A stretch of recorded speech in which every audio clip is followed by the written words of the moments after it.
JHK here before UFC Shenzhen goes down. Sitting in front of me is the head wrestling coach at City Kickboxing, Andrei. What's going on, man? Very good, thanks. How are you? Good, good. The first question is, a lot of people they question wrestling, on this side of the world, Yeah. and what do you got to say to that? Where you hear all these people kind of criticizing. Yeah. I've been I've been living in New Zealand since 2005. I'm originally from Romania, so I've known Eugene for basically from around 2006, so for quite a long time. And I started kind of coming to City Kickboxing after I finished my wrestling career around 2010, 2011. Um, I started coming and actually helping Eugene for his MMA fights when he was fighting. And I've always wanted to fight MMA myself, and I did.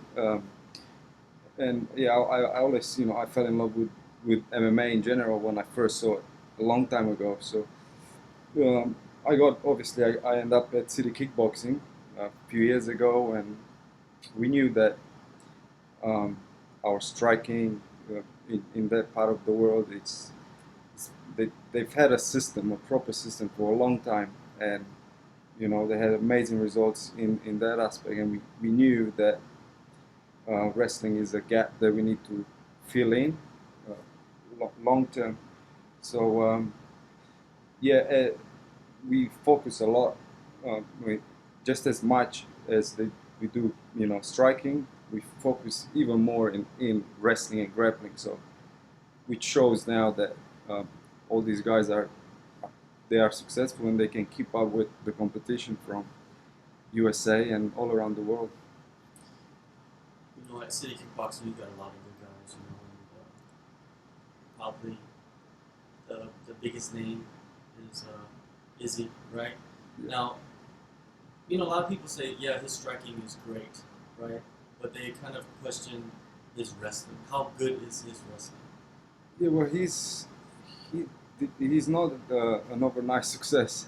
He's been training and competing in MMA for over 6 years, more than that. So he's been putting a lot of hours and a lot of repetitions, and people don't know that. They don't know that about him.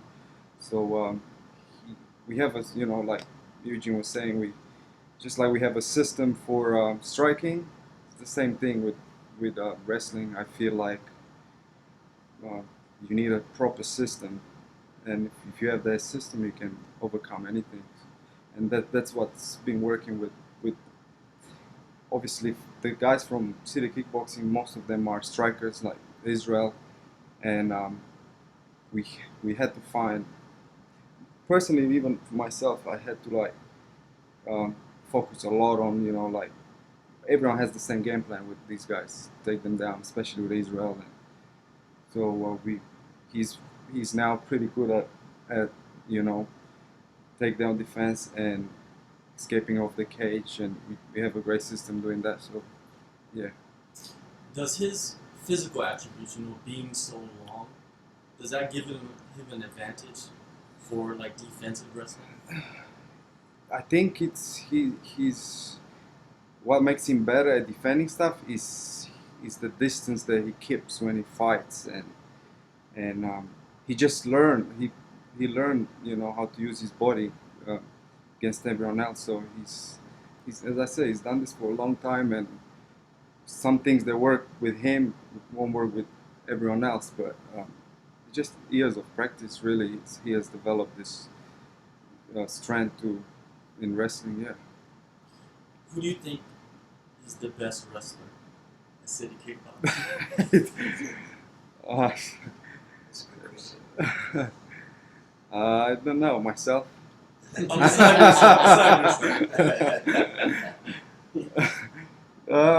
can't. Each person have like different strengths when it comes to wrestling for MMA.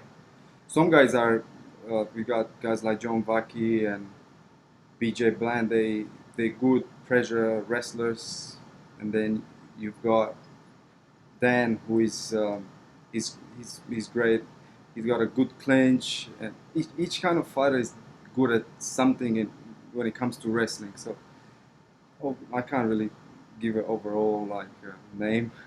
Is the best. Yeah. Kai's gonna fight on Saturday, and when you look at him and the development, you know, the elevation he has had over the years, is it kind of, you know, expected? Do you expect it out of him? Yeah, Kai he's one of the kind of like the new generation fighter. He started MMA. He hasn't started like wrestling. He started so long ago when he was young, and he's got so much experience, more experience than most people at our gym. And he's so young still. So he's devoted his life to this, and it's so cool to see him reaching this because a lot of people, when you devote your time for this amount of time and you have so many ups and downs, you can just fade away and leave the game. But it's so cool to see him here. Yeah. One last thing, you know, if you could make money posting pictures on Instagram, would you stop coaching? No, no, that's not. No, no, that's Even not if my. it's six figures? No, no, it's not my. Instagram is not my. It's not my gig, but yeah. Thank you, Andre, for the time. Okay.